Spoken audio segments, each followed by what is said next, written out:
Thaina mamangai matam amada khul amada Tomchau kouba nupa ama leirami. Tomchaugi loinabidi leikhidre. Tomchaugi machanupi ahum leirami. Machanupi ahalgi mamingna Ibemhal aduga machanupi yaima adugi mamingna Ibeyai. Aduga machanupi atombi adugi mamingna Ibeton haina kaurami. Ibemhalga Ibeyaigadi mabuk yamna phalamde tansu yamna talami. Adubu Ibeton di mabuk mapau yamna pharami thabaksu yamna kalami. Mapagi matengsu yamna panglami. Masaksu Ibeton na hena phazarami. Ibemhalga Ibeyaigadi yamna thirami. Khulekagi mi singna Ibeton bu yamna nushirami. Khulgi pakhang sing aduso Ibeton bu yamna pamnarami. Aduga Ibemhalga Ibeyaigadi khulgi pakhang sing aduna kirami. Madu ubada Ibemhalga Ibeyaigado Ibeton da yamna saurami. Ibeton du nganta haugatuna imungi thabak loisinba loirami. Tomchau so haugatuna inkhol taunanaba yompak ama paiduna imungdagi thorai. Machanupina thabak loisilibadu ubada. Icha tombi nache ani dubu haudoklaga pulak loisinminaune. Nangbu wadabro? Wadi baba. Ado baba ngasidi labukta chalaroidra. Ipa se horen chaka toklaga oina chatlagi. Ipa inkhol gi lebak se amukta tawruki. Nong ta jingai asidane ensang napi khara thajinaba. Hoi baba nache ani do amukta haudolu chalo. Baba na haugulo hairena hai. Asuk yamna yahau thiengbu sibu karin. Phana su nganglabani. Manada hapte. Tomchau do ngang duna inkolda lebak tawri. Ibeton su mache ani na tumliba adoda changlaktuna mache ani bo haudoklami. Je chaubiya. Je ai. Baba na haugulo ye. As ngata tumbasida onthokna su yetkraponi.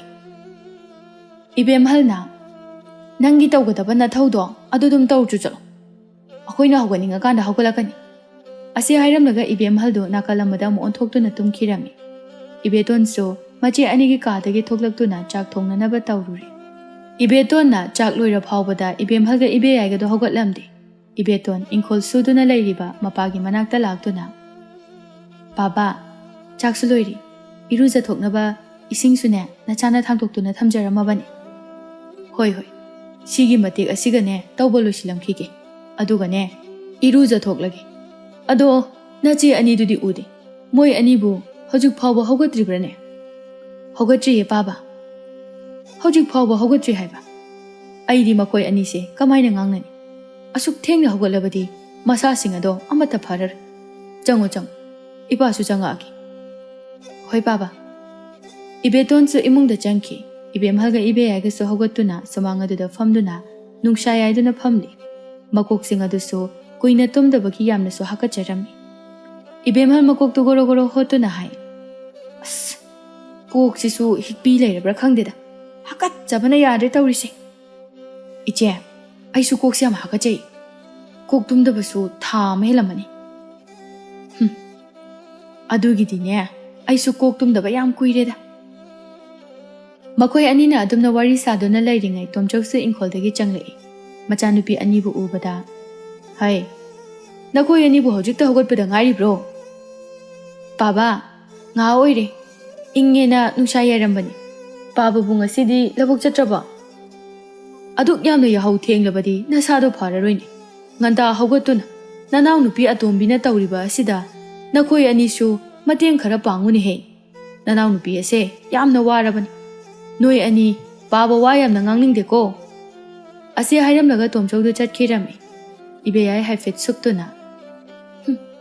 Aikhoi baba se michang mikhai yamna nai. Iche aikhoi anidagi aikhoi atombina hena luna nuksina tawi. Ibemhalna tawbani atombi khaktani. Aikhoi ani se babagi miwa yamna tarabani magi haktakta. Masigi angang se yamna phattaba angang. Aduni aidi pokminaba inaw nupi oirabasu sunu hinusidi. Iche dine aikhoi atombi se nungsibra. Kadaidagi nungsibanoda masak phawba yeningde. Mana thabak phaba saraga babana aikhoi anida ngangnanaba silibani. Aduni iche kulasigi pakhang singa sisune Ibeton tawduna lei. Khoidose puksawdo sawni. Nongmata aikhoinaga lambidaga chatpadadine hanna phawba he yengbirakte. Aikhoi Ibetona chatladi haying khoi inabadawna inaribani. Asumna machin manaw anido wari sanarami. Tomchau su chak tokladuna labukta chatkirami. Ibetonsu mache anigi manakta laktuna. Chechaubi, Cheyai, Babasu chak charaga labukta chakri. Akoisu chak chana naba taurasira. Kari injang thongge. Iche, ngasidi nga ayaibaga khamena sinbaga kangsoi oina tausile. Kangsoi thongi haiba. As, aidi onthokna chaningoi daurida. Nongmatasu ahawba injang thong. Kangsoi khara thong. Irunba khara taw. Cheyai, hojikidi kangsoi thongbase adum charasi. Horen kaithelda pipi ba chakani. Aduda nga lairagi. Aduga thongasi. Ibem halna. Ngangdana lairanu. Chak to thiramo. Changagi. Hoiche. Ibetondu chakumda changduna chak thirami. Ibem halga ibe yaigasu chakumda changlaglaga. Makoi ahumadu chak chaba haurami. Ngasai kangsoi thongba chaningde hairamba ibe yaidu magi haplamliba chak saruk adu oktraduna amukso haphalami. Chak tokladuna ibem halga ibe yaigado makut adu hamtoktuna thokre. Lukhak jagum sing adu ibetonna loishilami. Ibetonna kon phengba loiduna changlakpada ibem halga ibe yaigana phiyam ama puthokduna thamlami. Ibem halna Atombi, Piam se, Duril the Buduna Suruju. P. Suridingai. No mata iche nigi kari motli, kari amora kaile habadi, no mata hide. Chechaubi, Hojiti, Nusayam Nasari, Orian, Nusakara named Tarago in the Suragi.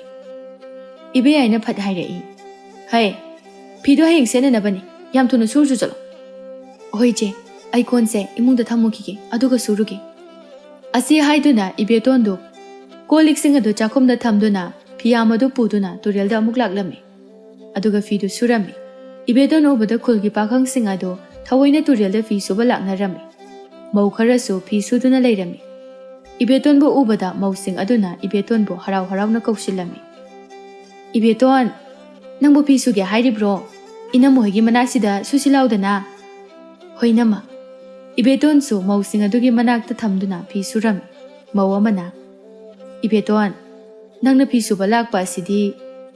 Mapunsigi pisu driba nupa singa sisune. Pisu balak liba si ubro. Mawamana mo sam na hairei. Kula sida Ibeton da ngau da ba pakang laira moy. Aikoi Ibeton dine sak na sak phajariba maram na mokliba. Awat pa ama ta hek laite. Ibeton nokto na. Ina mo hoina nusibidana pangtha thagat piri.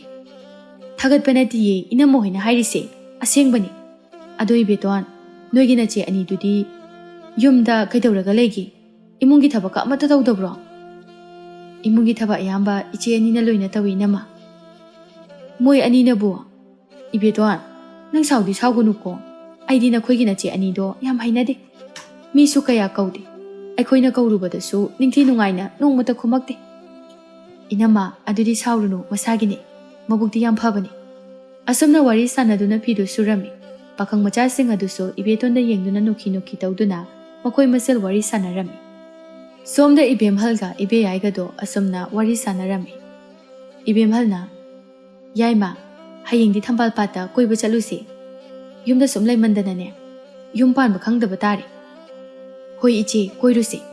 Aikoi na pamjaba nupa sing aduna aikoi atombi da loina ngauduna lairi. Ichi aikoi atombi se hek lairi ba makai. Aikoi ani yumpan bakang da ba mandri.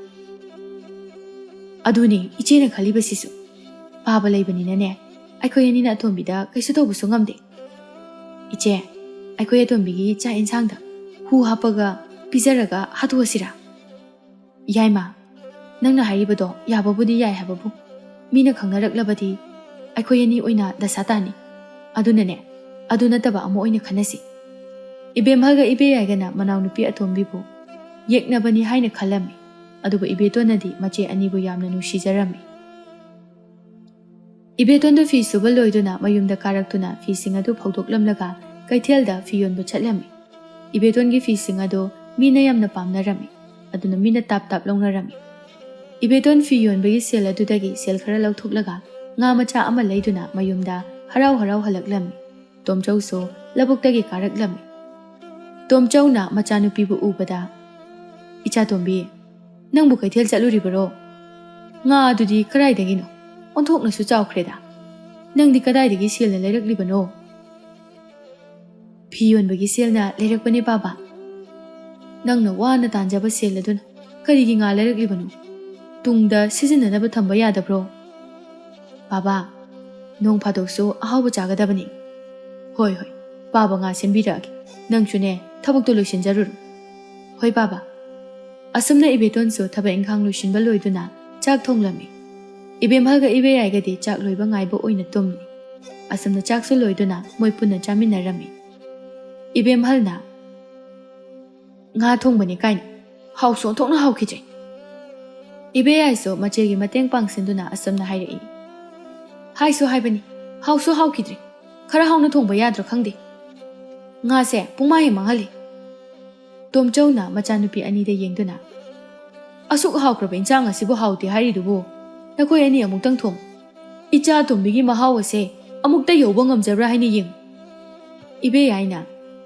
ꯑꯩꯈꯣꯏ ꯄꯥꯕꯁꯤꯁꯨꯅꯦ ꯑꯩꯈꯣꯏ ꯑꯇꯣꯝꯕꯤꯗ ꯋꯥ ꯑꯃꯇ ꯉꯥꯡꯕ ꯌꯥꯗꯦ ꯄꯥꯕꯅ ꯍꯦꯛꯇ ꯃꯤꯆꯪ ꯆꯪꯏ ꯑꯗꯨꯒ ꯏꯆꯦ ꯏꯕꯥꯅꯤꯕꯨꯅ ꯐꯠꯇꯕ ꯍꯦꯛꯇ ꯇꯥꯍꯜꯂꯤ ꯅꯠꯇꯦ ꯏꯆꯦ ꯏꯕꯥꯅꯤꯁꯤꯕꯨ ꯄꯥꯕꯒꯤ ꯑꯄꯣꯛꯄ ꯅꯆꯥ ꯅꯠꯇꯕ꯭ꯔꯣ ꯄꯥꯕꯒꯤ ꯏꯆꯥꯁꯤꯕꯨ ꯑꯩꯈꯣꯏ ꯑꯇꯣꯝꯕꯤ ꯈꯛꯇꯔꯣ ꯏꯄꯥꯅ ꯅꯈꯣꯏ ꯑꯅꯤꯕꯨ ꯐꯠꯇꯕ ꯇꯥꯍꯟꯕ ꯅꯠꯇꯦꯅꯦꯍꯦ ꯅꯅꯥꯎ ꯅꯨꯄꯤ ꯑꯁꯤꯅ ꯌꯨꯝꯒꯤ ꯊꯕꯛ ꯄꯨꯝꯕ ꯇꯧꯗꯨꯅ ꯂꯩꯔꯤ ꯑꯗꯨꯗꯒꯤ ꯍꯦꯟꯗꯣꯔꯛꯇꯅ ꯐꯤꯁꯨ ꯁꯥꯔꯤꯕ ꯅꯈꯣꯏ ꯑꯅꯤꯅ ꯅꯣꯡꯉꯥꯟꯕꯗꯒꯤ ꯅꯨꯃꯤꯠ ꯇꯥꯕ ꯐꯥꯎꯕ ꯇꯨꯝꯕꯒ ꯆꯥꯕꯒ ꯇꯧꯗꯨꯅ ꯑꯗꯨꯃꯛ ꯂꯩ ꯄꯥꯕꯥ ꯑꯩꯈꯣꯏꯁꯨ ꯂꯣꯏꯅ ꯈꯪꯏ ꯏꯅꯥꯎ ꯌꯥꯏꯃ ꯑꯩꯈꯣꯏ ꯑꯅꯤꯗꯒꯤ ꯑꯇꯣꯝꯕꯤꯅ ꯍꯦꯟꯅ ꯅꯨꯡꯁꯤ ꯍꯥꯏꯕ ꯅꯣꯡꯃꯇ ꯄꯥꯕꯅ ꯏꯅꯥꯎ ꯌꯥꯏꯃꯒ ꯑꯩꯒꯕꯨ ꯂꯨꯅ ꯅꯨꯡꯁꯤꯅ ꯇꯧꯕ ꯌꯥꯎꯈ꯭ꯔꯕꯣ ꯑꯩꯈꯣꯏ ꯍꯦꯛ ꯎꯕꯒ ꯉꯥꯡꯒꯗꯕꯒꯤꯗ ꯇꯧꯗꯨꯅ ꯂꯩꯕ ꯅꯠꯇ꯭ꯔꯣ ꯍꯣꯏ ꯀꯔꯤꯒꯤ ꯑꯇꯣꯝꯕꯤꯅ ꯍꯦꯟꯅ ꯅꯨꯡꯁꯤꯒꯗꯧꯔꯤꯕꯅꯣ ꯅꯈꯣꯏ ꯑꯍꯨꯝꯃꯛ ꯆꯞ ꯃꯥꯟꯅꯅ ꯅꯨꯡꯁꯤꯔꯤꯕꯅꯤ ꯅꯈꯣꯏꯕꯨ ꯐꯍꯟꯅꯤꯡꯕꯗꯒꯤ ꯄꯥꯕꯅ ꯉꯥꯡꯕꯅꯤꯅꯦ ꯄꯥꯕꯥ ꯑꯩꯈꯣꯏ ꯑꯉꯥꯡ ꯃꯆꯥ ꯅꯠꯇꯦ ꯐꯤꯔꯣꯜꯃꯛꯇ ꯂꯩꯔꯕꯁꯨ ꯑꯇꯣꯝꯕꯤꯒꯤꯅ ꯐꯖꯕ ꯑꯗꯨꯒ ꯑꯩꯈꯣꯏꯒꯤꯅ ꯑꯊꯤꯕ ꯏꯅꯥꯎ ꯌꯥꯏꯃꯅ ꯍꯥꯏꯔꯤꯁꯦ ꯑꯆꯨꯝꯕꯅꯤ ꯄꯥꯕꯅ ꯑꯩꯈꯣꯏꯕꯨ ꯄꯣꯛꯇꯕ ꯃꯆꯥꯒꯨꯝꯅ ꯈꯜꯂꯤꯕꯗꯣ ꯑꯩꯈꯣꯏꯁꯨ ꯂꯣꯏꯅ ꯈꯪꯏ ꯑꯁꯤ ꯍꯥꯏꯔꯝꯂꯒ ꯏꯕꯦꯝꯍꯜꯒ ꯏꯕꯦꯌꯥꯏꯒꯗꯣ ꯆꯥꯛ ꯆꯥꯗꯕꯤꯗ ꯍꯧꯒꯠꯇꯨꯅ ꯆꯠꯈꯤꯔꯝꯃꯤ ꯇꯣꯝꯆꯧꯗꯣ ꯃꯆꯥ ꯑꯅꯤꯅ ꯍꯥꯏꯔꯝꯂꯤꯕꯁꯤꯡ ꯑꯗꯨ ꯇꯥꯕꯗ ꯃꯊ꯭ꯋꯥꯏ ꯈꯔꯗꯤ ꯅꯨꯡꯉꯥꯏꯖꯔꯝꯗꯦ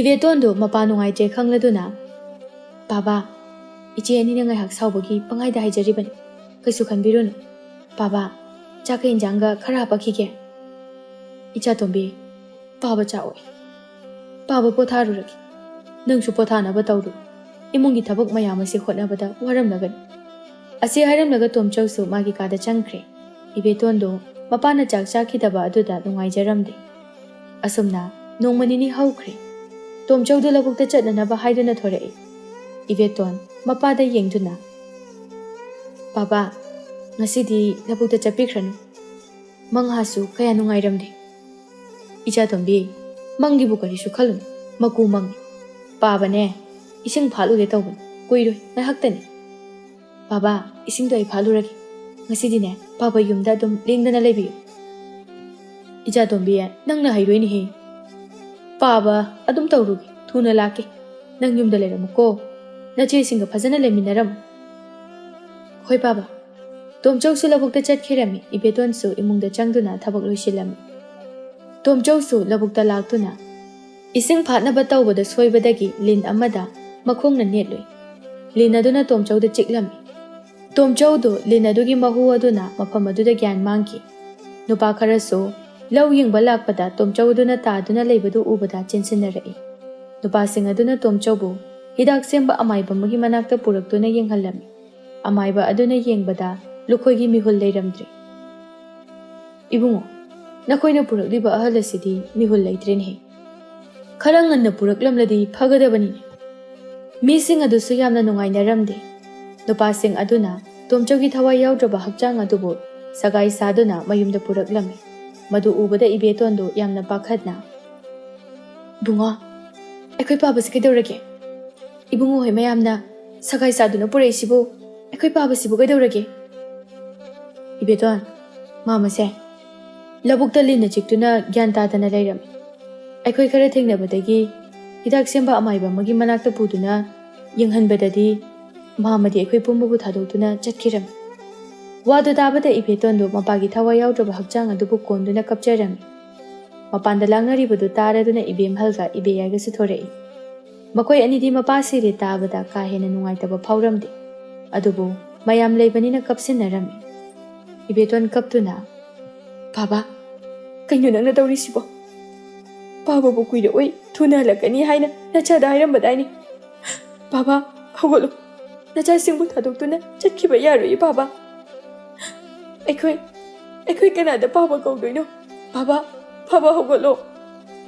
ꯏꯕꯦꯇꯣꯟꯒꯤ ꯃꯇꯧ ꯑꯗꯨ ꯎꯕꯗ ꯀꯞꯇꯕ ꯑꯃꯠꯇ ꯌꯥꯎꯅꯔꯝꯗꯦ꯫ ꯂꯩꯀꯥꯏꯒꯤ ꯃꯧ ꯈꯔꯅ ꯏꯕꯦꯇꯣꯟꯕꯨ ꯊꯦꯝꯖꯤꯟꯕꯤꯔꯛꯂꯝꯃꯤ꯫ ꯑꯁꯨꯝꯅ ꯂꯩꯀꯥꯏ ꯃꯌꯥꯝ ꯆꯪꯗꯨꯅ ꯇꯣꯝꯆꯧꯒꯤ ꯑꯔꯣꯏꯕ ꯃꯊꯧ ꯃꯉꯝ ꯄꯥꯡꯊꯣꯛꯈꯤꯔꯝꯃꯤ꯫ ꯏꯕꯦꯝꯍꯜꯒ ꯏꯕꯦꯌꯥꯏꯒꯗꯨ ꯃꯄꯥ ꯂꯩꯇ꯭ꯔꯕꯗ ꯃꯈꯣꯏ ꯑꯅꯤꯗꯨ ꯀꯨꯁꯤ ꯇꯧꯗꯨꯅ ꯂꯩꯔꯝꯃꯤ꯫ ꯏꯕꯦꯇꯣꯟꯕꯨꯁꯨ ꯌꯥꯝꯅ ꯊꯤꯅ ꯇꯧꯔꯝꯃꯤ꯫ ꯆꯥꯛ ꯄꯤꯖꯗꯕ ꯅꯨꯃꯤꯠꯁꯨ ꯌꯥꯎꯔꯝꯃꯤ, ꯊꯕꯛꯁꯨ ꯌꯥꯝꯅ ꯇꯧꯍꯜꯂꯝꯃꯤ꯫ ꯏꯕꯦꯝꯍꯜꯅ "ꯅꯨꯡꯉꯥꯏꯔꯦ ꯄꯥꯕ ꯂꯩꯇꯕꯁꯤꯗꯤ, ꯉꯥꯡꯕꯤꯅꯕꯁꯨ ꯂꯩꯇ꯭ꯔꯦ, ꯑꯩꯈꯣꯏꯅ ꯇꯧꯅꯤꯡꯕ ꯇꯧꯕꯁꯨ ꯌꯥꯔꯦ꯫ ꯑꯁ, ꯑꯃꯔꯣꯝꯗ ꯄꯥꯕꯗꯣ ꯂꯤꯟꯅ ꯆꯤꯛꯇꯨꯅ ꯁꯤꯈ꯭ꯔꯤꯕꯗꯣ ꯌꯥꯝ ꯐꯔꯕꯅꯤ꯫ ꯍꯧꯖꯤꯛꯇꯤ ꯄꯥꯕ ꯂꯩꯇ꯭ꯔꯕꯅꯤꯅ ꯑꯩꯈꯣꯏ ꯑꯇꯣꯝꯕꯤꯁꯨ ꯌꯥꯝꯅ ꯇꯣꯟꯖꯕꯤ ꯁꯥꯔꯒ ꯂꯩꯔꯤꯁꯤꯅꯤ꯫ ꯄꯥꯕ ꯂꯩꯔꯤꯉꯩꯗꯗꯤꯅꯦ ꯃꯉꯛꯀꯥꯁꯦ ꯊꯦꯛꯀꯠꯂꯗꯅ ꯇꯧꯕꯅꯤ꯫ ꯑꯇꯣꯝꯕꯤ ꯄꯜꯂꯛꯑꯒ ꯅꯤꯡꯁꯤꯡꯂꯛꯏꯅꯦ, ꯉꯁꯤꯗꯤꯅꯦ ꯉꯥ ꯊꯣꯡꯕ ꯈꯪꯆꯥ ꯆꯥꯅꯤꯡꯉꯤ꯫ ꯑꯇꯣꯝꯕꯤꯗ ꯄꯥꯠꯇ ꯆꯠꯇꯨꯅ ꯉꯥꯖꯥꯎ ꯑꯃ ꯐꯥꯔꯨꯆꯣ ꯍꯥꯏꯒꯦ ꯍꯥꯏꯗꯨꯅ ꯇꯧꯔꯝꯕꯅꯤ꯫ ꯏꯆꯦ, ꯑꯩꯁꯨ ꯆꯥꯅꯤꯡꯉꯤ, ꯆꯥꯗꯕ ꯌꯥꯝ ꯀꯨꯏꯔꯦ꯫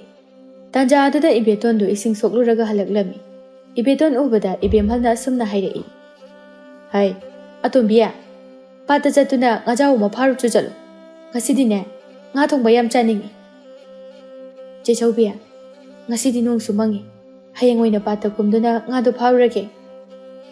"ꯅꯣꯡ ꯃꯪꯉꯒ ꯀꯩꯗꯧꯔꯒꯦ? ꯄꯥꯠꯇ ꯃꯤ ꯃꯌꯥꯝ ꯑꯃꯁꯨ ꯂꯩꯔꯝꯒꯅꯤ꯫ ꯌꯨꯝ ꯑꯁꯤꯗ ꯂꯩꯒꯦ ꯍꯥꯏꯔꯕꯗꯤꯅꯦ ꯑꯩꯈꯣꯏ ꯑꯅꯤꯅ ꯍꯥꯏꯕ ꯌꯥꯕ ꯇꯥꯕ." "ꯍꯣꯏ ꯆꯦꯆꯧꯕꯤ, ꯅꯅꯥꯎ ꯉꯥꯗꯣ ꯐꯥꯖꯔꯨꯔꯒꯦ." ꯏꯕꯦꯇꯣꯟꯗꯨ ꯄꯥꯠꯇ ꯉꯥ ꯐꯥꯕ ꯆꯠꯈꯤꯔꯝꯃꯤ꯫ ꯏꯕꯦꯇꯣꯟ ꯄꯥꯠ ꯌꯧꯔꯗꯨꯅ ꯂꯣꯡ ꯑꯗꯨ ꯈꯣꯜꯂꯝꯃꯤ꯫ ꯑꯗꯨꯕꯨ ꯉꯥ ꯑꯆꯧꯕ ꯑꯃꯠꯇ ꯐꯥꯕ ꯐꯪꯂꯝꯗꯦ꯫ ꯉꯥ ꯃꯆꯥ ꯉꯥꯛꯇ ꯐꯥꯔꯝꯃꯤ꯫ ꯅꯨꯃꯤꯠꯁꯨ ꯇꯥꯁꯤꯜꯂꯛꯂꯤ꯫ ꯏꯕꯦꯇꯣꯟꯗꯨ ꯃꯥꯅ ꯐꯥꯕ ꯉꯥ ꯃꯆꯥ ꯈꯔꯗꯨ ꯄꯨꯔꯗꯨꯅ ꯃꯌꯨꯝꯗ ꯀꯥꯔꯛꯏ꯫ ꯏꯕꯦꯇꯣꯟ ꯍꯜꯂꯛꯄꯗꯨ ꯎꯕꯗ ꯏꯕꯦꯌꯥꯏꯅ "ꯀꯗꯥꯏ ꯉꯥꯖꯥꯎꯗꯤ?" ꯑꯁꯤ ꯍꯥꯏꯗꯨꯅ ꯏꯕꯦꯇꯣꯟꯒꯤ ꯃꯈꯨꯠꯇꯒꯤ ꯇꯨꯡꯒꯣꯜ ꯑꯗꯨ ꯇꯥꯞ ꯂꯧꯗꯨꯅ ꯌꯦꯡꯂꯝꯃꯤ꯫ ꯉꯥ ꯃꯆꯥ ꯉꯥꯛꯇ ꯑꯣꯏꯔꯝꯕ ꯑꯗꯨꯗ ꯏꯕꯦꯌꯥꯏ ꯁꯥꯎꯅ "ꯅꯪꯉꯣꯟꯗ ꯉꯥ ꯑꯆꯧꯕ ꯐꯥꯔꯛꯑꯣ ꯍꯥꯏꯕ ꯅꯠꯇ꯭ꯔꯣ? ꯁꯤꯒꯤ ꯉꯥ ꯃꯆꯥꯁꯤꯗꯤꯅꯦ ꯅꯪ ꯍꯦꯛ ꯆꯥꯎ." ꯑꯁꯤ ꯍꯥꯏꯗꯨꯅ ꯇꯨꯡꯒꯣꯜ ꯑꯗꯨ ꯁꯨꯃꯥꯡ ꯑꯗꯨꯗ ꯂꯥꯛꯇꯅ ꯂꯪꯉꯝꯃꯤ꯫ ꯇꯨꯡꯒꯣꯜꯗ ꯌꯥꯎꯔꯤꯕ ꯉꯥ ꯈꯔ ꯑꯗꯨꯁꯨ ꯁꯨꯃꯥꯡ ꯑꯗꯨꯗ ꯍꯩꯗꯣꯛꯇꯨꯅ ꯇꯥꯔꯝꯃꯤ꯫ ꯏꯕꯦꯝꯍꯜꯁꯨ ꯏꯃꯨꯡꯗꯒꯤ ꯊꯣꯔꯛꯏ꯫ "ꯀꯩꯗꯧꯔꯦ ꯌꯥꯏꯃ? ꯏꯆꯦ ꯌꯦꯡꯉꯨ ꯇꯨ, ꯄꯥꯠꯇꯒꯤ ꯉꯥ ꯑꯆꯧꯕ ꯐꯥꯔꯨꯆꯣ ꯍꯥꯏꯗꯅ ꯆꯠꯈ꯭ꯔꯒ ꯉꯥ ꯃꯆꯥ ꯉꯥꯛꯇ ꯐꯥꯗꯨꯅ ꯍꯜꯂꯛꯂꯤꯕꯁꯦ." ꯏꯕꯦꯝꯍꯜ ꯏꯕꯦꯇꯣꯟꯗ ꯁꯥꯎꯅ ꯌꯦꯡꯗꯨꯅ "ꯀꯔꯤꯒꯤꯅꯣ ꯅꯪꯅ ꯉꯥ ꯃꯆꯥ ꯉꯥꯛꯇ ꯐꯥꯔꯛꯂꯤꯕꯗꯤ? ꯑꯩꯅ ꯅꯪꯉꯣꯟꯗ ꯉꯥ ꯑꯆꯧꯕ ꯐꯥꯔꯛꯑꯣꯅ ꯍꯥꯏꯈꯤꯕ ꯅꯠꯇ꯭ꯔꯣ?" "ꯆꯦꯆꯧꯕꯤ, ꯉꯁꯤꯗꯤ ꯉꯥ ꯃꯆꯥ ꯉꯥꯛꯇ ꯐꯥꯏ꯫ ꯍꯌꯦꯡ ꯉꯟꯅ ꯆꯠꯇꯨꯅ ꯉꯥ ꯑꯆꯧꯕ ꯐꯥꯎꯔꯒꯦ." "ꯍꯩ, ꯅꯪꯉꯣꯟꯗ ꯑꯩꯅ ꯉꯥ ꯑꯆꯧꯕ ꯊꯣꯡꯕ ꯆꯥꯅꯤꯡꯉꯦꯅ ꯍꯥꯏꯕ ꯅꯠꯇ꯭ꯔꯣ? ꯉꯥ ꯑꯆꯧꯕ ꯐꯥꯕ ꯉꯝꯗ꯭ꯔꯕꯅꯤꯅ ꯌꯨꯝꯗ ꯆꯪꯕ ꯌꯥꯔꯣꯏ, ꯃꯄꯥꯟ ꯑꯁꯤꯗ ꯂꯩꯒꯗꯕꯅꯤ." ꯑꯁꯤ ꯍꯥꯏꯔꯝꯂꯒ ꯏꯕꯦꯍꯜꯒ ꯏꯕꯦꯌꯥꯏꯒꯗꯨ ꯏꯃꯨꯡꯗ ꯆꯪꯈꯤ꯫ ꯑꯗꯨꯒ ꯃꯃꯥꯡ ꯊꯣꯡ ꯑꯗꯨ ꯆꯦꯠꯅ ꯂꯣꯟꯁꯤꯟꯈꯤꯔꯝꯃꯤ꯫ ꯏꯕꯦꯇꯣꯟꯅ ꯊꯣꯡ ꯍꯥꯡꯅꯅꯕ ꯍꯥꯏꯔꯕꯁꯨ ꯊꯣꯡ ꯑꯗꯨ ꯍꯥꯡꯂꯝꯗꯦ꯫ ꯑꯍꯤꯡ ꯑꯗꯨꯃ ꯏꯕꯦꯇꯣꯟꯗꯨ ꯃꯄꯥꯟꯗ ꯂꯦꯛꯂꯝꯃꯤ꯫ ꯏꯕꯦꯇꯣꯟ ꯏꯪꯕꯅꯁꯨ ꯃꯁꯥꯗꯨ ꯊꯛ ꯅꯤꯛꯂꯝꯃꯤ꯫ ꯏꯕꯦꯝꯍꯜꯒ ꯏꯕꯦꯌꯥꯏꯒꯗꯤ ꯏꯃꯨꯡꯗ ꯑꯍꯥꯎꯕ ꯏꯟꯁꯥꯡ ꯊꯣꯡꯗꯨꯅ ꯆꯥꯔꯝꯃꯤ꯫ ꯏꯕꯦꯌꯥꯏꯅ "ꯏꯆꯦꯅ ꯊꯣꯡꯕ ꯏꯟꯁꯥꯡꯁꯤꯗꯤ ꯑꯣꯟꯊꯣꯛꯅꯕꯨ ꯍꯥꯎꯈ꯭ꯔꯦ꯫ ꯑꯗꯣ ꯏꯆꯦ, ꯑꯩꯈꯣꯏ ꯑꯅꯤꯒꯤ ꯆꯥꯕꯒꯤ ꯑꯔꯦꯝꯕꯁꯦ ꯑꯩꯈꯣই ꯑꯇꯣꯝꯕꯤꯒꯤ ꯄꯤꯕꯤꯁꯤꯔꯥ?" "ꯀꯩꯗꯧꯕꯒꯤ ꯄꯤꯗꯣꯏꯕ? ꯑꯩꯈꯣꯏ ꯑꯅꯤꯒꯤ ꯑꯔꯦꯝꯕꯒ ꯄꯤꯖꯕ ꯌꯥꯕ ꯅꯠꯇꯦ, ꯃꯤꯅꯨꯡꯁꯤꯒ ꯎꯠꯄ ꯌꯥꯕ ꯅꯠꯇꯦ꯫ ꯃꯉꯣꯟꯗ ꯄꯤꯖꯗꯕꯒꯤ ꯃꯍꯨꯠꯇꯅꯦ ꯍꯨꯏꯗꯔ ꯍꯧꯗꯣꯡꯗꯔ ꯄꯤꯖꯕꯅ ꯍꯦꯟꯅ ꯐꯩ." ꯑꯁꯨꯝꯅ ꯅꯣꯡꯁꯨ ꯉꯥꯜꯂꯗꯨꯅ ꯏꯕꯦꯌꯥꯏꯅ ꯃꯃꯥꯡ ꯊꯣꯡ ꯑꯗꯨ ꯍꯥꯡꯗꯣꯔꯛꯂꯝꯃꯤ꯫ ꯏꯕꯦꯇꯣꯟꯗꯨ ꯃꯁꯥꯗꯨ ꯀꯣꯟꯁꯤꯟꯗꯨꯅ ꯐꯛꯂꯥꯡ ꯑꯗꯨꯗ ꯉꯥꯊꯗꯨꯅ ꯇꯨꯝꯗꯨꯅ ꯂꯩꯔꯝꯃꯤ꯫ "ꯍꯩ ꯑꯇꯣꯝꯕꯤ, ꯅꯪ ꯍꯧꯖꯤꯛ ꯐꯥꯎꯕ ꯀꯩꯗꯧꯔꯤ? ꯏꯃꯨꯡꯒꯤ ꯊꯕꯛꯁꯤꯡ ꯑꯁꯦ ꯀꯅꯥ ꯂꯥꯛꯑꯒ ꯂꯣꯏꯁꯤꯟꯃꯤꯟꯅ ꯂꯩꯔꯤꯅꯣ?" ꯏꯕꯦꯇꯣꯟꯁꯨ ꯇꯨꯝꯂꯝꯕꯗꯒꯤ ꯃꯆꯦꯒꯤ ꯈꯣꯟꯖꯦꯜ ꯑꯗꯨ ꯇꯥꯕꯗ ꯐꯨꯛ ꯍꯧꯒꯠꯂꯛꯂꯝꯃꯤ꯫ "ꯂꯦꯞꯇꯨꯅ ꯂꯩꯔꯅꯨ, ꯏꯃꯨꯡꯒꯤ ꯊꯕꯛꯁꯤꯡ ꯑꯁꯦ ꯂꯣꯏꯁꯤꯟꯅꯕ ꯇꯧ꯫ ꯉꯔꯥꯡ ꯆꯥꯕꯒꯤ ꯀꯣꯜ ꯂꯨꯈꯥꯛꯁꯨ ꯐꯦꯡꯉꯝꯈꯤꯔꯣꯏ, ꯑꯗꯨꯒꯗꯣ ꯐꯦꯡꯗꯣꯛꯆꯨ ꯆꯠꯂꯣ." "ꯍꯣꯏ ꯆꯦꯌꯥꯏ." ꯏꯕꯦꯇꯣꯟꯗꯨ ꯏꯃꯨꯡꯗ ꯆꯪꯗꯨꯅ ꯊꯕꯛ ꯂꯣꯏꯁꯤꯜꯂꯝꯃꯤ꯫ ꯏꯕꯦꯇꯣꯟꯗꯨ ꯏꯃꯨꯡꯒꯤ ꯊꯕꯛ ꯃꯌꯥꯝ ꯑꯗꯨ ꯂꯣꯏꯁꯤꯟꯕ ꯂꯣꯏꯗꯨꯅ ꯀꯩꯊꯦꯜꯗ ꯐꯤ ꯌꯣꯟꯕ ꯂꯥꯛꯂꯝꯃꯤ꯫ ꯍꯦꯛ ꯂꯥꯛꯄꯒ ꯃꯥꯒꯤ ꯐꯤꯗꯨ ꯇꯥꯞ ꯂꯧꯅꯈꯤ꯫ ꯐꯤ ꯑꯃꯈꯛꯇꯃꯛ ꯉꯥꯏꯍꯧꯔꯤ꯫ ꯇꯥꯟꯖꯥ ꯑꯗꯨꯗ ꯏꯕꯦꯇꯣꯟꯒꯤ ꯃꯅꯥꯛꯇ ꯑꯍꯜ ꯅꯨꯄꯤ ꯑꯃ ꯆꯪꯂꯛꯂꯝꯃꯤ꯫ ꯑꯍꯜ ꯅꯨꯄꯤ ꯑꯗꯨꯅ ꯏꯕꯦꯇꯣꯟꯗ ꯑꯁꯨꯝꯅ ꯍꯥꯏꯔꯝꯃꯤ, "ꯏꯁꯨꯅ ꯌꯣꯜꯂꯤꯕ ꯐꯤ ꯑꯁꯤꯗꯤ ꯑꯣꯟꯊꯣꯛꯅ ꯐꯖꯈ꯭ꯔꯦꯗ꯫ ꯏꯕꯣ, ꯐꯤ ꯑꯃꯈꯛꯇ ꯉꯥꯏꯔꯤ, ꯁꯤꯒꯤ ꯐꯤꯁꯦ ꯑꯃꯨꯛ ꯂꯧꯕꯤꯔꯣ." "ꯏꯁꯨ ꯅꯨꯄꯤ, ꯅꯪꯒꯤ ꯐꯤ ꯑꯗꯨꯒꯤ ꯃꯃꯜ ꯄꯤꯅꯅꯕ ꯑꯕꯣꯛꯇꯤ ꯁꯦꯜ ꯑꯃꯠꯇ ꯌꯥꯎꯗꯦꯗꯣ꯫ ꯑꯕꯣꯛꯇ ꯁꯦꯜ ꯂꯩꯔꯝꯂꯕꯗꯤꯅꯦ, ꯉꯁꯤ ꯑꯕꯣꯛꯅ ꯁꯦꯒꯥꯏ ꯇꯨꯒꯥꯏꯕ ꯁꯦꯠꯇꯨꯅ ꯂꯩꯔꯤꯕꯁꯦ ꯂꯩꯔꯝꯂꯣꯏ." ꯏꯕꯦꯇꯣꯟꯗꯨ ꯑꯍꯜ ꯑꯗꯨꯒꯤ ꯃꯇꯧ ꯑꯗꯨ ꯎꯕꯗ ꯌꯥꯝꯅ ꯅꯨꯡꯉꯥꯏꯖꯔꯝꯗꯦ꯫ ꯑꯗꯨꯅ ꯑꯁꯨꯝꯅ ꯍꯥꯏꯔꯛꯏ, "ꯑꯕꯣꯛ, ꯐꯤꯁꯤ ꯂꯧꯔꯣ. ꯐꯤꯁꯤꯒꯤ ꯃꯃꯜ ꯑꯩ ꯑꯃꯠꯇ ꯂꯧꯖꯔꯔꯣꯏꯌꯦ." ꯑꯣꯟꯊꯣꯛꯅ ꯅꯨꯡꯁꯤꯈ꯭ꯔꯦꯗ ꯏꯁꯨꯒꯤ ꯋꯥꯁꯦ ꯇꯥꯕꯗ꯫ ꯑꯕꯣꯛꯅꯅꯦ ꯅꯪꯒꯤ ꯐꯤ ꯑꯁꯦ ꯂꯧꯕꯒꯤ ꯁꯦꯜ ꯑꯣꯏꯅ ꯄꯤꯕ ꯉꯝꯗ꯭ꯔꯕꯁꯨ ꯄꯣꯠꯁꯛ ꯑꯃ ꯄꯤꯔꯝꯒꯦ꯫ ꯑꯁꯤ ꯍꯥꯏꯗꯨꯅ ꯍꯅꯨꯕꯤ ꯑꯗꯨꯅ ꯃꯥꯒꯤ ꯈꯥꯎꯗꯒꯤ ꯈꯨꯖꯥꯏ ꯑꯃ ꯂꯧꯊꯣꯛꯇꯨꯅ ꯏꯕꯦꯇꯣꯟꯗ ꯄꯤꯔꯝꯃꯤ꯫ ꯈꯨꯖꯥꯏ ꯑꯁꯦ ꯅꯪꯒꯤ ꯑꯣꯏꯔꯣ꯫ ꯑꯕꯣꯛꯅ ꯌꯦꯡꯕꯗ ꯏꯁꯨꯁꯦ ꯆꯥꯛ ꯆꯥꯔꯛꯇ꯭ꯔꯤꯕꯁꯨ ꯃꯥꯜꯂꯤ꯫ ꯌꯨꯝ ꯌꯧꯕꯒꯅꯦ ꯈꯨꯖꯥꯏ ꯑꯗꯨꯗ ꯆꯥꯛ ꯑꯦꯟꯁꯥꯡ ꯄꯤꯌꯨ ꯍꯥꯏꯅ ꯍꯦꯛꯇ ꯍꯥꯏꯖꯧ꯫ ꯑꯕꯣꯛ, ꯈꯨꯖꯥꯏ ꯑꯁꯤꯗꯒꯤ ꯆꯥꯛ ꯑꯦꯟꯁꯥꯡ ꯊꯣꯡꯍꯟꯕ ꯉꯝꯒꯗ꯭ꯔꯣ? ꯑꯕꯣꯛꯅ ꯄꯤꯔꯤꯕ ꯈꯨꯖꯥꯏ ꯑꯗꯣ ꯑꯆꯝꯕ ꯈꯨꯖꯥꯏ ꯅꯠꯇꯦ, ꯃꯤꯇ꯭ꯔꯪꯒꯤ ꯈꯨꯖꯥꯏꯅꯤ꯫ ꯅꯪꯅ ꯈꯨꯖꯥꯏ ꯑꯗꯨꯕꯨ ꯆꯦꯛꯁꯤꯟꯅ ꯊꯝꯃꯨ꯫ ꯑꯁꯤ ꯍꯥꯏꯔꯝꯂꯒ ꯑꯍꯜ ꯅꯨꯄꯤ ꯑꯗꯨꯁꯨ ꯆꯠꯈꯤꯔꯝꯃꯤ꯫ ꯏꯕꯦꯇꯣꯟꯁꯨ ꯃꯌꯨꯝꯗ ꯍꯜꯂꯛꯂꯝꯃꯤ꯫ ꯏꯕꯦꯝꯍꯜ ꯃꯅꯥꯎꯅꯨꯄꯤꯗ ꯌꯦꯡꯗꯨꯅ, ꯀꯗꯥꯏ? ꯐꯤ ꯌꯣꯟꯕ ꯆꯠꯂꯨꯕꯒꯤ ꯁꯦꯜꯗꯤ? ꯏꯆꯦ, ꯐꯤ 8 ꯌꯣꯟꯕꯒꯤ ꯁꯦꯜ ꯃꯃꯜꯁꯤꯗ ꯂꯩꯖꯔꯦ꯫ ꯀꯔꯤꯅꯣ? ꯅꯪꯕꯨ ꯐꯤ 9 ꯄꯨꯈꯤꯕꯗꯥꯏꯅꯦ? ꯐꯤ ꯑꯃꯒꯤ ꯁꯦꯜꯗꯤ? ꯏꯆꯦ, ꯐꯤ ꯑꯃꯗꯤ ꯑꯩꯅ ꯑꯍꯜ ꯅꯨꯄꯤ ꯑꯃꯗ ꯄꯤꯔꯝꯃꯤ꯫ ꯑꯍꯜ ꯅꯨꯄꯤ ꯑꯗꯨꯅ ꯈꯨꯖꯥꯏ ꯑꯁꯤ ꯄꯤꯔꯛꯏꯕ꯫ ꯑꯦ, ꯑꯗꯨꯒꯤ ꯈꯨꯖꯥꯏꯗꯨꯅ ꯀꯩꯗꯧꯅꯗꯣꯏꯕ? ꯍꯩ, ꯆꯥꯛꯇꯣ ꯆꯥꯊꯣꯛꯂꯒꯅꯦ ꯏꯃꯨꯡ ꯃꯥꯡꯒꯣꯟ ꯆꯥꯏꯔꯤꯕꯁꯤꯡ ꯑꯁꯦ ꯐꯖꯅ ꯑꯝꯇ ꯂꯣꯏꯁꯤꯜꯂꯨ꯫ ꯍꯣꯏ ꯏꯆꯦ꯫ ꯏꯕꯦꯇꯣꯟꯗꯣ ꯆꯥꯛꯈꯨꯝꯗ ꯆꯥꯛ ꯆꯥꯕ ꯆꯪꯂꯛꯏ꯫ ꯏꯕꯦꯇꯣꯟꯅ ꯎꯞꯇꯨꯅ ꯊꯝꯂꯤꯕ ꯃꯥꯒꯤ ꯆꯥꯛ ꯁꯔꯨꯛ ꯑꯗꯨꯕꯨ ꯌꯦꯡꯂꯝꯃꯤ꯫ ꯃꯥꯅ ꯌꯦꯡꯂꯨꯕꯗꯗꯤ ꯆꯖꯤꯛ ꯑꯣꯟꯗꯨꯅ ꯂꯩꯔꯝꯃꯤ꯫ ꯏꯟꯁꯥꯡꯁꯨ ꯑꯃꯠꯇ ꯂꯩꯔꯝꯗꯦ꯫ ꯃꯁꯤꯗꯤ ꯏꯟꯁꯥꯡꯁꯨ ꯑꯝꯇ ꯌꯥꯎꯗꯦ꯫ ꯆꯦꯆꯧꯕꯤꯒ ꯆꯦꯌꯥꯏꯒꯗꯣ ꯆꯥꯛ ꯏꯟꯁꯥꯡꯒ ꯑꯝꯇ ꯊꯣꯡꯗ꯭ꯔꯕ ꯖꯥꯠꯂꯥ? ꯏꯕꯦꯇꯣꯟꯗꯣ ꯉꯁꯥꯏ ꯑꯍꯜ ꯅꯨꯄꯤ ꯑꯗꯨꯅ ꯃꯉꯣꯟꯗ ꯍꯥꯏꯔꯛꯄꯁꯤꯡ ꯑꯗꯨ ꯅꯤꯡꯁꯤꯡꯂꯛꯏ꯫ ꯏꯕꯦꯇꯣꯟꯅ ꯈꯨꯖꯥꯏ ꯑꯗꯨꯗ ꯌꯦꯡꯗꯨꯅ, ꯍꯦ ꯃꯤꯇ꯭ꯔꯪꯒꯤ ꯈꯨꯖꯥꯏ, ꯑꯍꯥꯎꯕ ꯃꯊꯦꯜ ꯌꯥꯎꯕ ꯆꯥꯛ ꯄꯨꯈꯝ ꯑꯃ ꯍꯧꯖꯤꯛꯃꯛ ꯑꯩꯒꯤ ꯃꯥꯡ ꯑꯁꯤꯗ ꯊꯣꯛꯍꯟꯕꯤ꯫ ꯏꯕꯦꯇꯣꯟꯅ ꯑꯗꯨꯝꯅ ꯍꯦꯛ ꯍꯥꯏꯕꯒ ꯏꯕꯦꯇꯣꯟꯒꯤ ꯃꯃꯥꯡꯗ ꯑꯍꯥꯎꯕ ꯃꯊꯦꯜ ꯂꯨꯀꯣꯏ ꯌꯥꯎꯕ ꯆꯥꯛ ꯆꯥꯂꯨꯛ ꯑꯃ ꯊꯣꯔꯛꯂꯝꯃꯤ꯫ ꯃꯗꯨ ꯎꯕꯗ ꯏꯕꯦꯇꯣꯟꯗꯣ ꯌꯥꯝꯅ ꯍꯔꯥꯎꯔꯝꯃꯤ꯫ ꯏꯕꯦꯇꯣꯟꯗꯣ ꯃꯆꯦ ꯑꯅꯤꯗ ꯇꯝꯒꯦ ꯈꯟꯅ ꯃꯄꯥꯟꯗ ꯊꯣꯔꯛꯏ꯫ ꯃꯆꯦ ꯑꯅꯤꯅ ꯁꯥꯟꯅꯔꯝꯂꯤꯕ ꯋꯥꯔꯤ ꯑꯗꯨ ꯇꯥꯕꯗ ꯆꯞ ꯂꯦꯞꯂꯝꯃꯤ꯫ ꯏꯆꯦꯅ ꯊꯣꯡꯕ ꯌꯦꯟ ꯊꯣꯡꯕꯗꯨꯗꯤ ꯑꯣꯟꯊꯣꯛꯅꯁꯨ ꯍꯥꯎꯈ꯭ꯔꯦ꯫ ꯅꯍꯥ ꯃꯈꯩ ꯏꯆꯦꯅ ꯊꯣꯡꯉꯣꯏꯅ ꯊꯣꯡꯗꯕꯅꯤ꯫ ꯏꯆꯦꯅ ꯊꯣꯡꯗꯕꯗꯤꯅꯦ ꯌꯥꯝꯅ ꯍꯥꯎꯕꯖꯥꯠꯅꯤ꯫ ꯑꯗꯣ ꯌꯦꯟ ꯊꯣꯡꯕꯗꯨꯕꯨ ꯑꯇꯣꯝꯕꯤꯒꯤ ꯁꯔꯨꯛ ꯈꯥꯛꯑꯝꯕ꯭ꯔꯣ? ꯑꯦ, ꯃꯥꯏ ꯁꯔꯨꯛꯇꯤ ꯀꯩꯒꯤ ꯈꯥꯛꯇꯣꯏꯕ? ꯉꯔꯥꯡꯒꯤ ꯆꯖꯤꯛꯇꯣ ꯑꯗꯨꯃꯥꯏꯅ ꯆꯥꯖꯁꯅꯤ꯫ ꯃꯆꯦ ꯑꯅꯤꯅ ꯁꯥꯟꯅꯔꯤꯕ ꯋꯥꯔꯤꯗꯨ ꯇꯥꯕꯗ ꯏꯕꯦꯇꯣꯟꯗꯨ ꯃꯊ꯭ꯋꯥꯏ ꯌꯥꯝꯅ ꯅꯨꯡꯉꯥꯏꯖꯔꯝꯗꯦ꯫ ꯏꯕꯦꯇꯣꯟ ꯏꯃꯨꯡꯗ ꯆꯪꯂꯛꯇꯨꯅ ꯆꯥꯛꯇꯣ ꯆꯥꯔꯝꯃꯤ꯫ ꯅꯣꯡꯃ ꯂꯩꯄꯥꯛ ꯑꯗꯨꯒꯤ ꯔꯥꯖꯀꯨꯃꯥꯔ ꯄꯥꯔꯤꯇꯣꯟꯒꯤ ꯃꯄꯣꯛ ꯅꯨꯃꯤꯠꯀ ꯂꯣꯏꯅꯅ ꯀꯣꯅꯨꯡꯒꯤ ꯂꯩꯄꯥꯛ ꯑꯗꯨꯗ ꯂꯩꯔꯤꯕ ꯄ꯭ꯔꯖꯥ ꯃꯤꯌꯥꯝ ꯄꯨꯝꯕ ꯀꯧꯗꯨꯅ ꯆꯥꯛ ꯆꯥꯅꯅꯕ ꯅꯤꯡꯊꯧꯅ ꯁꯒꯣꯜ ꯄꯥꯎꯖꯦꯜ ꯆꯠꯍꯜꯂꯝꯃꯤ꯫ ꯇꯥꯎ ꯇꯥꯎ ꯇꯥꯎ! ꯍꯌꯦꯡ ꯑꯁꯦ ꯔꯥꯖꯀꯨꯃꯥꯔ ꯄꯥꯔꯤꯇꯣꯟꯒꯤ ꯃꯄꯣꯛ ꯅꯨꯃꯤꯠ ꯑꯗꯨꯅ ꯂꯩꯄꯥꯛ ꯑꯁꯤꯗ ꯂꯩꯔꯤꯕ ꯃꯤꯄꯨꯝ ꯈꯨꯗꯤꯡꯃꯛꯄꯨ ꯀꯣꯅꯨꯡꯗ ꯂꯥꯛꯇꯨꯅ ꯆꯥꯛ ꯆꯥꯅꯅꯕ ꯏꯅꯤꯡꯊꯧꯅ ꯁꯒꯣꯜ ꯄꯥꯎꯖꯦꯜ ꯊꯥꯔꯛꯂꯤ꯫ ꯅꯤꯡꯊꯧꯒꯤ ꯂꯥꯟꯃꯤꯁꯤꯡ ꯑꯗꯨꯅ ꯂꯩꯄꯥꯛ ꯁꯤꯟꯕ ꯊꯨꯡꯅ ꯁꯒꯣꯜ ꯄꯥꯎꯖꯦꯜ ꯆꯠꯂꯝꯃꯤ꯫ ꯏꯕꯦꯝꯍꯜꯒ ꯏꯕꯦꯌꯥꯏꯒꯁꯨ ꯅꯤꯡꯊꯧꯒꯤ ꯁꯒꯣꯜ ꯄꯥꯎꯖꯦꯜ ꯑꯗꯨꯕꯨ ꯇꯥꯔꯝꯃꯤ꯫ ꯃꯈꯣꯏ ꯑꯅꯤꯁꯨ ꯀꯣꯅꯨꯡꯗ ꯆꯠꯅꯅꯕ ꯍꯥꯏꯅ ꯍꯥꯏꯅꯔꯝꯃꯤ꯫ ꯑꯁꯨꯝꯅ ꯅꯨꯃꯤꯠ ꯑꯗꯨ ꯍꯧꯈꯤ꯫ ꯃꯊꯪꯒꯤ ꯅꯨꯃꯤꯠꯅꯤ꯫ ꯏꯕꯦꯝꯍꯜꯒ ꯏꯕꯦꯌꯥꯏꯒꯗꯨ ꯌꯥꯍꯧ ꯉꯟꯅ ꯍꯧꯒꯠꯂꯝꯃꯤ꯫ ꯀꯣꯅꯨꯡꯗ ꯆꯠꯅꯅꯕ ꯂꯣꯏꯁꯤꯜꯂꯝꯃꯤ꯫ ꯏꯕꯦꯇꯣꯟꯁꯨ ꯃꯆꯦ ꯑꯅꯤꯒꯤ ꯃꯅꯥꯛꯇ ꯆꯪꯂꯛꯇꯨꯅ, ꯏꯆꯦ, ꯑꯩꯁꯨ ꯀꯣꯅꯨꯡ ꯆꯠꯄꯗꯣ ꯌꯥꯎꯒꯦ꯫ ꯑꯦ, ꯅꯪꯗꯤ ꯀꯩꯗꯧꯕꯒꯤ ꯀꯣꯅꯨꯡ ꯆꯠꯇꯣꯏꯕ? ꯅꯪ ꯀꯣꯅꯨꯡꯗꯒ ꯆꯠꯄ ꯌꯥꯔꯣꯏ, ꯌꯨꯝ ꯁꯪꯉꯒ ꯂꯩꯔꯝꯃꯨ꯫ ꯏꯕꯦꯌꯥꯏꯅ ꯑꯃꯨꯛ ꯍꯥꯏꯔꯛꯏ꯫ ꯅꯪꯅ ꯀꯣꯅꯨꯡꯗ ꯆꯠꯀꯦ ꯍꯥꯏꯔꯤꯗꯨꯕꯨ ꯅꯪꯒꯤꯕꯨ ꯐꯖꯕ ꯐꯤꯔꯣ, ꯁꯅꯥ ꯂꯤꯛꯀꯣꯟꯕꯨ ꯂꯩꯖꯕ꯭ꯔꯣ?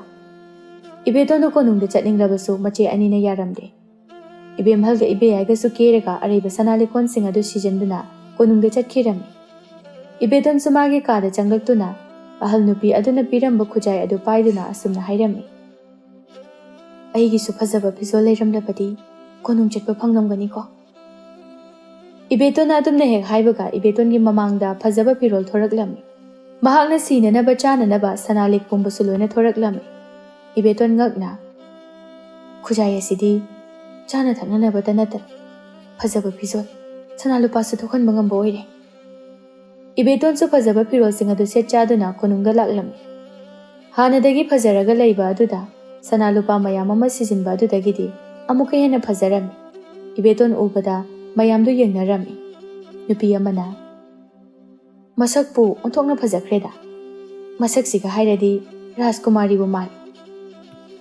ꯑꯣꯏꯔꯝꯒꯅꯤ, ꯃꯥꯅ ꯁꯦꯠꯂꯤ ꯆꯥꯔꯤꯕꯁꯤꯡ ꯑꯁꯦ ꯑꯇꯥꯡꯕ ꯉꯥꯛꯇꯅꯤ꯫ ꯑꯁꯨꯝꯅ ꯍꯥꯏꯅꯔꯝꯃꯤ꯫ ꯔꯥꯖꯀꯨꯃꯥꯔ ꯄꯥꯔꯤꯇꯣꯟꯅ ꯏꯕꯦꯇꯣꯟꯕꯨ ꯎꯔꯝꯃꯤ꯫ ꯏꯕꯦꯇꯣꯟ ꯃꯇꯝ ꯊꯦꯡꯂꯛꯂꯕꯗ Mache ani ado yumda halaklamlabadi nganglani khanduna konung adudagi chenkirami. Mana chenkibada sana nama ama tahorami. Ibedongi tahoba sanado Rajkumarna khulami. Rajkumarna sana adubu cheksina thamlami. Rajkumarna Ibedonbu nungsikhirami. Ibedon sumayumda halaktuna yengbada magi sana nama yauramdaba aduda pakhatlami. Aidi sana nama dudi kaida tahore. Sana nama ase iche hoi udanaba phajana thamjilage. Ibedon su sana adu cheksina thamjilami. Ibemhalga ibe yaiga su konungdagi halaklami. Iche akhoi lebaki Rajkumargi masakto uthokna phajakre. Aigi gi oiba phangjarabadi pokpagi mahai yalani. Aisu adumna khalibani. Asumna machin manau anido wari sanarami.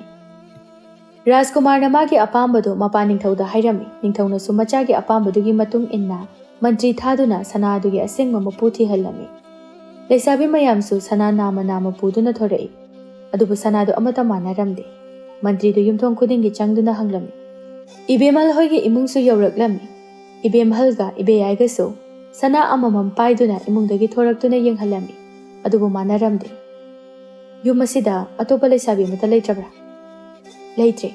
Akoi anidagi hena leitre. Mantri du chatke tawi. Ibetona mantri adubu khamlami. Magi sana adubu puthoktuna mantri aduda utlami. Mantri mangonda yauriba sana adu puthoktuna yengi. Sana ani du thangjinduna yengbada chap manarami. Sana ani sidi chap mane.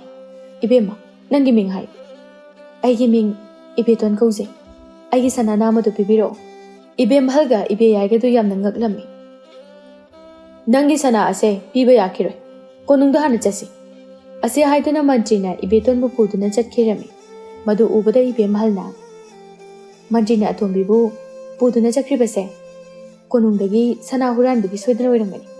Atombise ningthaugi dandi phangba soidre. Soidre ichi.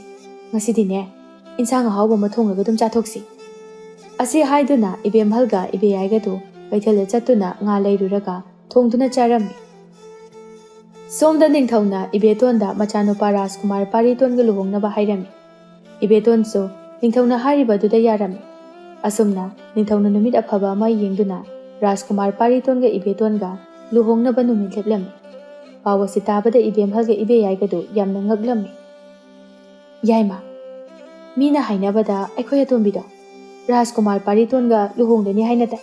Iche aisodumna tai. Rajkumar Paritonga akhoi atombiga luhongkhrabadi. Leba asigi maharani di Ibetona oige hairani. Mabuk phatraba machil manau ani ado manau nupina Rajkumarga luhonglani tabada yamna saununglami. Ibetonga Paritonga gi luhongba asi lebak adugi maharani phajabina pamlamde. Maharani phajabi asi Rajkumar Paritongi apokpa mama natte. Rajkumar Paritongi apokpidi laikhidri. Maharani phajabigi so machanupa ama leirami mamingna Tompok kaurami. Maharani na mana pokpa machanupa Tompokpu lepak adugi ningthau oihanninglami. Ibetonga Paritonga su luhonglami. Matam kharagi matungda Ibeton su tha leplami. Paudu tabada Maharani tu yamna saunninglami. Maharani na Ibetonna miroliba angang adubu hadagi haina khalami. Ibemhalga ibeyaiga bu konungda kautuna asumna hairami. Ima Maharani ichil inabu konungda laktaba yade haiduna kaubadi. Ima Maharani gi kari karamba naya thangbu leibagi. Nakhoi anibu konung asida kauribase ataigi nate. Ibetona naupuriba angang asibu manghannaba. Ibetongi chananaba ahaw athumda hu haptuna pijau. Adu oirabadi. Nakhoi anina apam sana lupa pumba aina pigani. Maharani gi wado tabada machil manau anido yamna haraurami. Asumna mabuk phatraba machil manau anina mayumdagi manau nupi Ibetona chananaba ahaw athum semduna konungda puraklami. Ibetondi mache anibu ubada yamna haraurami. Iche anina ne inauna chananaba acha atha khara purakpani. Chaduna amukta yeng. Ibeton su kari sukhaluba tawdana mache singna puraklibadu chage haina tawrami. Tanja aduda Rajkumar Pariton chaglaktuna magi nupibu khamlami. Paritonna hojikdine pungchada chaba yaba nate. Nangna chadoido hui sida hana pijaduna yengkisi. Asi haiduna hui aduda hana pijarami. Hui adu khudak aduda sirami.